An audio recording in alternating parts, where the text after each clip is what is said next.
A man suspected to be behind massacres in Mandera, where 64 people were killed, is expected to be flown to Nairobi for further interrogation. 30-year-old Salim Abubakar Kitonga has been on the police most wanted list as the war on terror intensified in the country. Salim, who is Kenyan, is reported to be behind the recruitment of nationals from Kenya, Uganda and Tanzania into the ragtag Al-Shabaab militia. Abubakar is believed to have played a crucial role in Al-Shabaab's activities in Mandera County. His arrest could be the key that unlocks the mystery behind the attacks reported to have been carried out by Al-Shabaab in northeastern Kenya and specifically Mandera, where the latest attack at a quarry left 36 people dead. Salim is believed to be a member of Al-Shabaab militant group.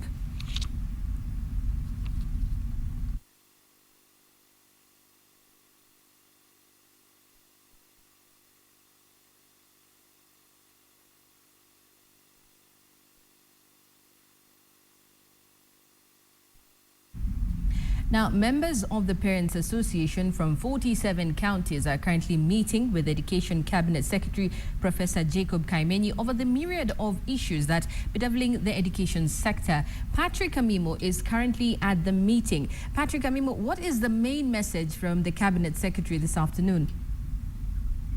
Thank you, Najma. Indeed, Cabinet Secretary for Education Professor Jacob Kaimenyi is attending this particular meeting that has been organized by the Kenya National Parents Association. And one of the concerns that was raised by parents is the high cost of education, a concern that the fee is too high. And during his address, the minister said that the ministry is working on a fee structure. They are negotiating it. They are on it yet. But they are looking at the fee structure, which once they agree on the structure, it shall be gazetted. And once it's gazetted, it will now give a clear guidelines on schools, how they will be paying the fees. And it should parents that once the fee structure is gazetted, parents will have opportunity to choose school heads who will go against the fee guidelines structure. The other issue that is also raised is also parents here is that it's telling parents to monitor the quality of teaching in schools. And also, because it says some parents they need to keep to ensure that it's quality teaching and teachers are put at the platform where they don't really impact on students and pupils. Najma? Thank you very much, Patrick Amimo there. What about Form 1 selection before we wind up? Indeed, it's a matter of the concern that was raised by the National Parents Association that the best concern there are bright students who need the opportunity of joining national schools, and on this particular aspect, the minister is here to respond. We are waiting to see if he will agree to our interview to tell us really on what criteria was used, because any private school association is saying that those people from private schools are discriminated and they don't know what that was used to allocate the places in Form 1 in national schools. So it's a matter of want to see whether the minister will be willing to respond to, because it's also concerned because the minister said that bright students meet up on national schools and they want to see equity when it comes to his idea. Thank you very much, Patrick Amimo there. We apologize for the faulty line, but we will be giving you details of that story in our subsequent bulletins. Now, moving on, students who completed their KCSE exams and scored an average of C- have 10 teachers following the teacher shortfall in northeastern Kenya. The students are reportedly offering classes in secondary schools on a voluntary basis after teachers posted in the marginalized region maintained they will not resume work over insecurity and other issues. At least 300 teachers are staging a sit-in at the Teachers Service Commission headquarters, where they have been for 2 weeks now refusing to go back to Mandera, Wajir and Garissa counties. Now, Faisal Abdul Rahman joins us on phone from Wajir by way on phone. So Faisal, let's talk about these students who have turned teachers. What schools are they in and how many of them are there? Thank you, Nazma.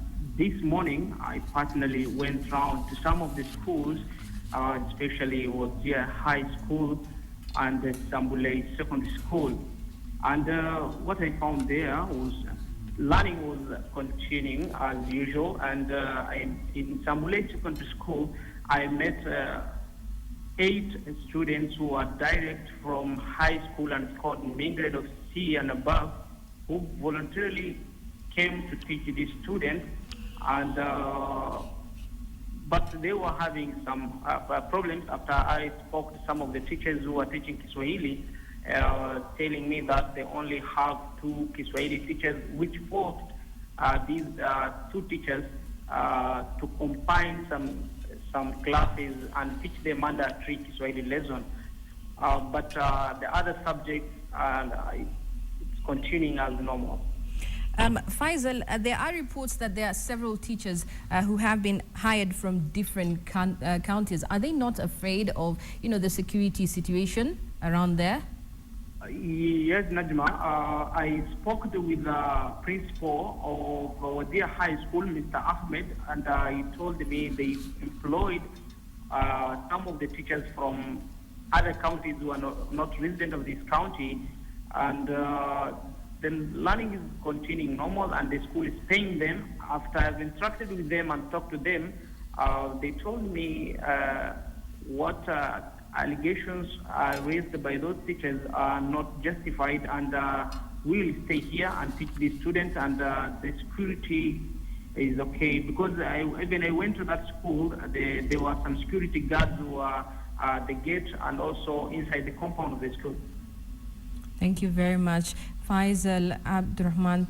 We now move on to Narok, where relative calm has returned in the town after 3 days of unrest. Chaos erupted in the county on Monday after what was supposed to be a peaceful demonstration turned ugly. 5 leaders have since been arraigned in court, where they face murder charges after one person was confirmed dead following the protest. Our reporter Kamche Menza has been in Narok since Monday and now brings us the latest. Kamche, very different scenes coming out of Narok today. What is happening? Thank you so much, Najma from Nairobi. The situation here in Narok as we are talking now is actually calmer. So far, the road is clear and there are no more demonstrations as we witnessed yesterday. Actually, this is the road that was barricaded yesterday by the protesters. And now what we can see is that the road is clear. Those are some of the posts that yesterday had been used to close the road. And the situation here is not as bad as it was yesterday, because at around this time yesterday, at around 9 a.m. yesterday, things were bad here, and the residents had burnt tires blocking the roads. But for now, what we can say is that business has resumed and peace is taking its course here. Yesterday, we had reports that during the protest, there are some people who actually sustained injuries, others serious, while others were minor. And this morning, we visited one of the hospitals where some of the injured people were taken to, and that is Narok Cottage Hospital, where we talked to the resident doctor, Dr. Alan Soita, and he told us that a student by the name Samson Kodonyo, 23 years old, from Masai Mara University, had sustained injuries on his rib, another one on the lower chest, and the other one on the midpoint of his forearm. And according to the doctor's report, it says the X-ray showed the presence of 3 foreign bodies. There was a wound about 2 centimeters, circular, 2 centimeters in diameter. Then there was also another small wound, 2 centimeters in diameter, on the lower side of the chest towards the back. He said the foreign bodies were solid metallic looking objects, but he said he could not tell exactly what they were. But what he told us is that they were not stones, but just 3 solid metallic looking objects. He says he cannot say whether there were bullets or something of that sort, and that police are the ones to confirm whether there were bullets or something. There were also claims here yesterday that police officers used live bullets in dealing with the protest. And when we talked to the county commander, Narok County Commander, Mr. Clement Gatogo, he said there were actually no orders for police officers to use the live bullets, and that if there are any such claims, then that means they have to do some investigations to confirm whether it is true whether the police used the live bullets or they did not use.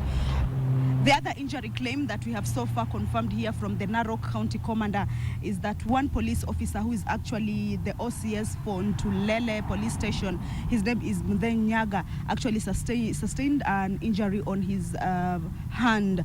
but it said that the injury was caused by a sharp object. They still do not know whether it was a stone or whether it was an arrow, but that those are some of the injuries that we have so far confirmed.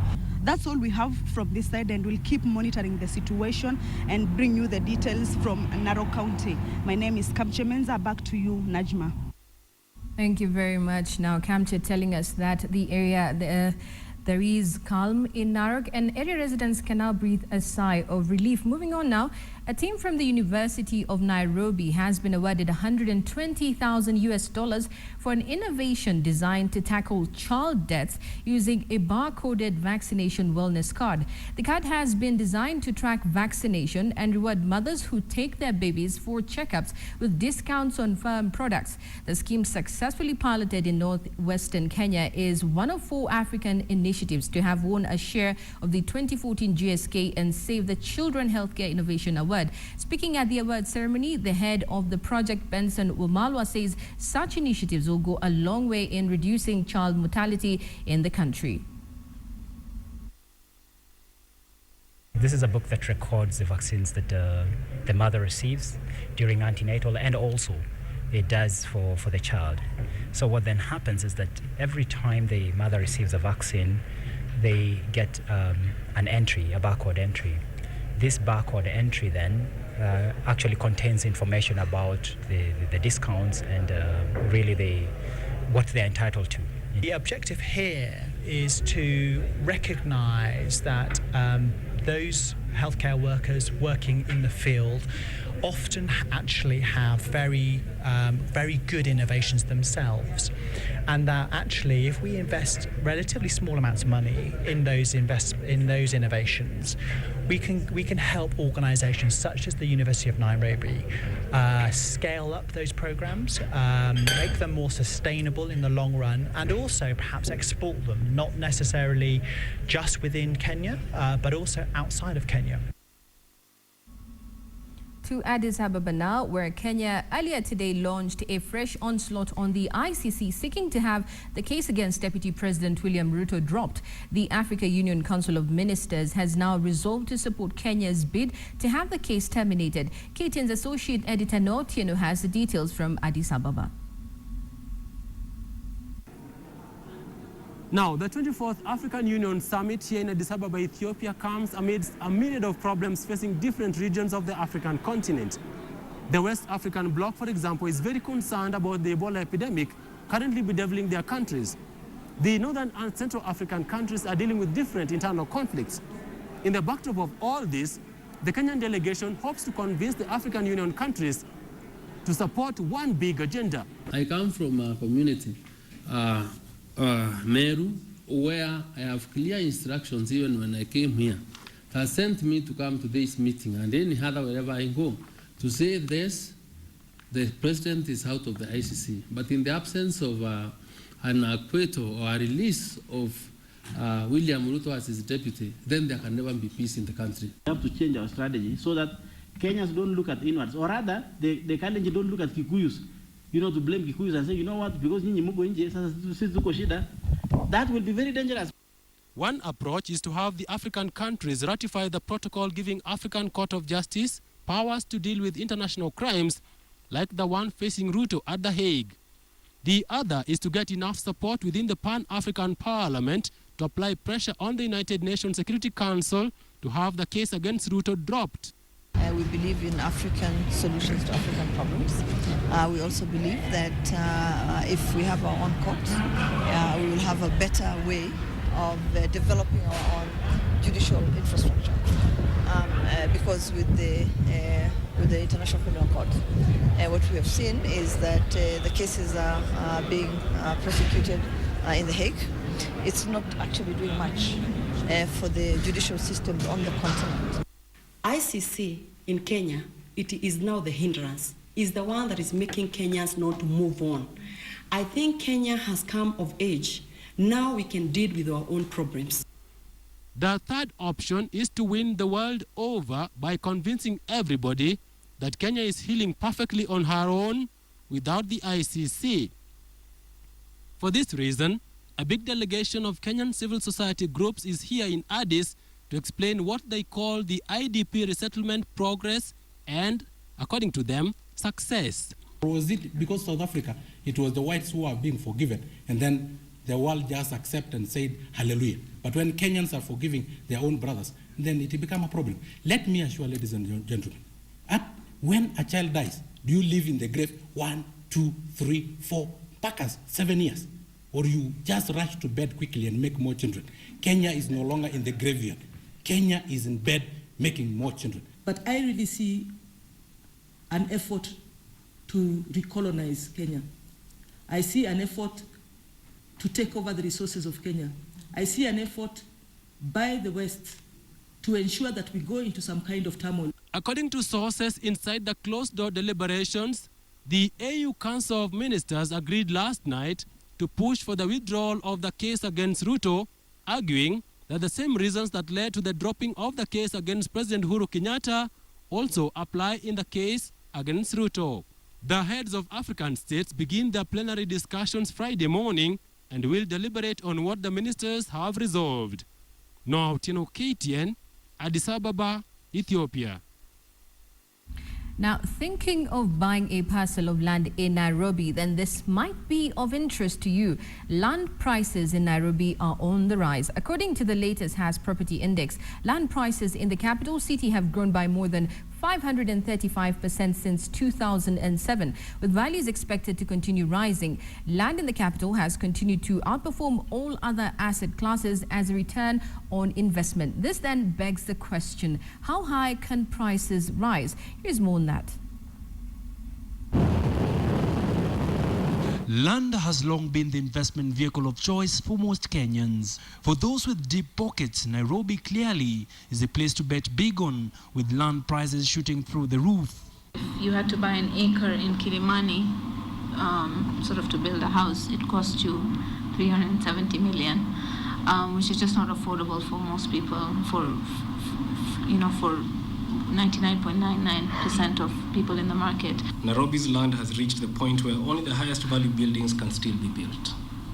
This therefore means that the quantum rise of the last 7 years is not the pointer to the same rise again in the next 7 years. According to the latest land index, the cheapest place to buy land in the urban areas in Nairobi is Karen, but even that will set you back a couple of million shillings. On average, land is retailing at about 44.9 million shillings. That is in the prime areas in the leafy suburbs. Residential areas that have low density, for example, Runda, Kitusuru, Karen, you'll still see people buying land to build their homes there. But in the suburbs where there is zoning for apartments or commercial use or retail use, you won't see that being bought for residential use by a single name buyer. This is then followed closely by Langata, where an acre averages 46 million shillings. According to the index, land prices have gone up by 535%, representing a five-fold appreciation in land prices, way above prevailing market rates globally. For as long as demand is pressing, or demand outstrips supply in these areas, the price will continue to rise. However, we don't believe that it will rise at the escalated rate that it has in the last 7 years. The index places Nairobi's Upper Hill area as the jewel in the crown, with an acre of land going for 473 million shillings. Other highly priced areas include Westlands, where an acre is retailing at 361 million shillings, closely followed by Kileleshwa at 252 million shillings, with Lavington closing the park at 202 million shillings for an acre. Other factors driving the differences in price acreage within the same suburbs include: 1, accessibility, infrastructure availability, and the general desirability, including the surrounding properties and the view. 75% of apartments that are bought by people who are not actually intending to live in them. They're intending to rent them out. So a large stock of apartments that are being built will end up as rental stock. And this is, as we mentioned in our report, a growing landlord culture. Although urban land has delivered the highest return of all asset classes, the spike in prices is somewhat good news to landlords in the said prime areas. The trends, according to real estate analysts, indicate that the prices will keep on the high and more home buyers are likely to go for apartments as they move their way up in the property ladder. One of the recommendations to tame the skyrocketing land prices has been to zone out areas to allow for buyers to easily pick out areas mapped for commercial or residential or mixed-use property development. Abi Agina, KTN Business. Welcome back to KTN Newsdesk, and you're just in time for the business chat. And just before we get into the chat, let's first take a look at what's been making headlines in the world of business. Women running businesses got a boost after global technology solutions firm Intel announced its partnership with She Leads Africa, a Pan-African technology startup, to train women on various ICT skills to efficiently manage and grow their companies. Speaking during a workshop held in Nairobi, She Leads Africa's co-founder Afua Osei noted that a number of women running businesses did not have the requisite technology solutions, which her firm, in conjunction with Intel, will be keen on tailor-making for the market. The partnership will also see women get to be trained on what to look for when sourcing for softwares, and more importantly, what are the market prices. An increasingly high number of women have over time been able to set up their own startups. According to Isis Nyong'o, one of the key drivers of the initiative, points out that with increased knowledge on ICT solutions, women stand to grow their businesses by more than twofold if properly guided. I think that there's been probably several years of building up to a time where not only is the technology and the infrastructure a lot better to enable businesses to start in a much cheaper, faster way, but you also have a lot of support from the different hubs, one of which we're in right now, Nairobi Garage, that gives people a chance to share and meet with other people, such as this event, and just that access to other like-minded people is really helpful when the industry is starting to get going. We decided to host this workshop because we saw a lot of young women with great tech ideas, but they didn't really know how to turn them into businesses. And we want to make sure that young women are able to take advantage of the new technical ecosystem and turn them into real businesses and able to get real revenue. So we wanted to host this session that shows them turning their ideas into real businesses, having a pilot, talking to your customers, and hopefully kind of growing and being a big success. Well, it's now that time to get to understand what's been making headlines in the world of corporate and also human relations. And joining me in studio is Catherine Wahome, a HR expert from Altama Africa, I believe. And let's just get straight into the interview, Catherine. There's a lot of issues coming up when it comes to talent management in companies. Mm-hmm. How would you describe the trends in the market? Mm-hmm. Thank you, Abby. Yeah, there's actually quite a lot happening, and I guess what's driving that is, as Jim Barnes put it, talent is the only asset in an organization that appreciates. All the other assets depreciate. And we've also been told the only real competitive advantage in the 21st century is people, mm-hmm. because you can't copy them. Mm-hmm. So even just with those two assertions, that already builds a very strong business case for any organization that hopes to succeed to actually zero in on its people. Mm-hmm. But it's not just talk. There's actually a lot of research that mm-hmm. has gone into it. And it's shown that organizations that are investing in people actually have higher returns.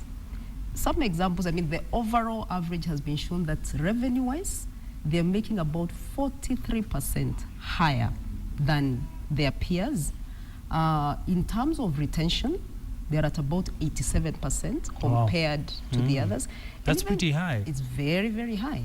They are less likely to leave, because also we are dealing with a generation that is not just looking for a career, they're actually looking for an experience. So when they come to work, because also the line between work and home has become blurred, thanks to technology. You're able to get hold of someone wherever they are. So their home life and their work life are sort of merged. Therefore, it ceases to be just work and becomes an experience. And that's why organizations like Google, for instance, which we all know, has been extremely successful because they've stopped focusing on it as work and looked at it as an entire life cycle, if I call it that, yeah. And if you're to put issues into perspective, a lot of companies have over time been reporting high staff turnover. Yes. What are some of the key aspects they should focus on now that you're starting a new year, and what issues do really staff decide on when they want to move? One of the things actually, and specifically if I talk about the famous Generation Y, they don't have patience. They are very driven, they're very ambitious, and they're very focused. So if the vision that you have does not marry with their vision, they will actually exit very quickly. We're also living at a time when they have more choice than perhaps was there 5-10 years ago. And therefore, the barriers to change are really that much fewer. But also we are living in a very interesting time actually, because for the first time in the history of the working place, we have 5 generations.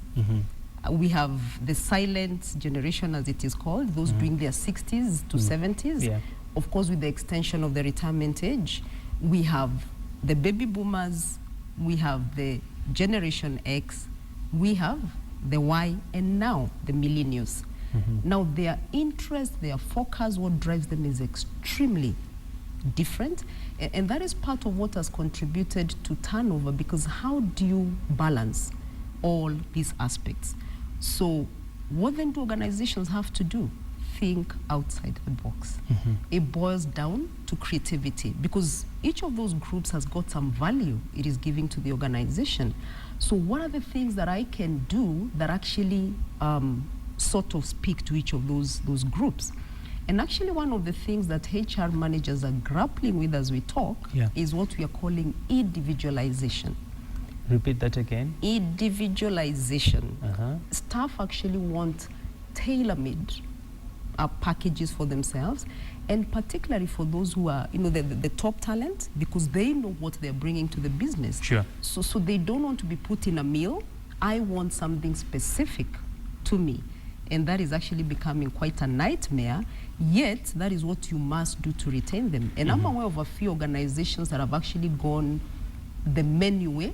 What menu way means is you can actually choose your package every month. So you can decide, this money that you're giving me for medical benefit, that doesn't really make me tick. Can I have that in my holiday, for instance? Sure. So every month you've got, a software where you can go in and change that. And perhaps that's the route we'll actually go, where you're giving them variety so that it resonates with what it is that makes them tick. Interesting insights there. And maybe as we wind up as well, what is the outlook like? Are companies responsive to these changing times that we're living in? It is interesting you raised that actually, Abby, because yes, a lot of the organizations have woken up to that reality. As a matter of fact, just this morning before I came here, I was talking to a potential client on focused recruitment and talent development. So they're increasingly realizing that unless they do that, then there is no hope. There's also a lot of demand for education, and actually between April 22nd and 24th, HR Boosters is actually having a conference that will be dealing with all these issues, because the questions have just been coming and the HR people are having lots of challenges, yet really people are their most critical asset. They are the custodians of the most critical asset of the organization. So how do they maximize that? So there is actually quite a bit of response from the market. Thank you very much, Catherine Wahome. Thank you, Abi. Always a pleasure to have you with us. Too. Thank you. Well, we've been speaking to Catherine Wahome, just sharing insights as to what does the Generation Y expect in the workplace. And what is coming out is that majority of people being employed right now are looking for an experience. Well, Najma, let's get to see what's happening on the international front. Now, somebody at a U.S. internet firm, Comcast, apparently wasn't happy when a customer downgraded her service, that somebody also doesn't have a job anymore. After sending a letter addressed to, well, we better just have Jean Moose tell you what it said. If you think opening bills is bad, imagine your last name is Brown, but instead of your first name, your Comcast bill is addressed to, I'm only going to say this once, a-hole. I was completely shocked. 2 weeks earlier, Lisa Brown of Spokane, Washington had called Comcast to cut back on their service to save money. I was very polite. No wonder the A word peeking through the plastic window on the envelope left her flabbergasted. I felt like it was just like retaliation because I didn't take what they offered me. So Lisa marched down to the local Comcast office and just showed them the bill, saying, "Look at this." They looked and said, "Oh my gosh." They were very apologetic, but Lisa wanted to talk to someone high up when Senior VP Charlie Heron called, assured me that the employee was let go. Lisa says Comcast redeemed itself and promised a refund what the Browns had paid for the past 2 years' service. She's expecting a nearly $3,900 check. Of course, with the right name. Just this past summer, Comcast got hit with a ton of bad publicity when one of their representatives got caught on tape. When a tech journalist wanted to disconnect his service, a retention specialist spent almost 20 minutes trying to talk him out of it. Okay, so why is it that you don't want the faster speed? Help me understand why you don't want faster internet. Help me understand why you can't just disconnect us. I'm trying to help our company be better. That's my job. I can guarantee you right now you are doing an incredibly good job at helping your company be worse. At least the post office did a good job of delivering the letter addressed to Toll. Gosh, imagine what the mailman was thinking. Ginny Mo, CNN, New York. Moving to sports now. After coming from a game down to level matters in the Kenya Basketball Federation Women's Finals in Mombasa, fireworks is expected this weekend as defending champions KPA battle against Hotshots USIU Flames in Game 3 of the Best of 5 series. And as Robinson Okenya reports with the title on the line, the tie is expected to be an energy-sapping affair. A repeat of the 2013 Kenya Basketball Federation Women's Finals is in the offing, with KPA facing Students USIU. After surrendering a 1-0 lead to KPA, USIU will be seeking redemption going into the third game, hoping to avoid last season's heartache. Under the guidance of George Mayenga, the Students' experienced players Hilda Indasi, Cynthia Irakunda and Sarah Zainab are expected to light up for the Flames, who are on course for their first ever KBF title. After coming from a game down to level the series, KPA will be seeking to have their local dominance felt in Game 3. Having lost to Flames in Zone 5 Championship last year, Coach Anthony Ojukwu is wary of a disappointing outing. 3 and 4 will take place on the 31st and 1st of January at the Nyayo Gymnasium. Robinson Okenya, KTN Sports.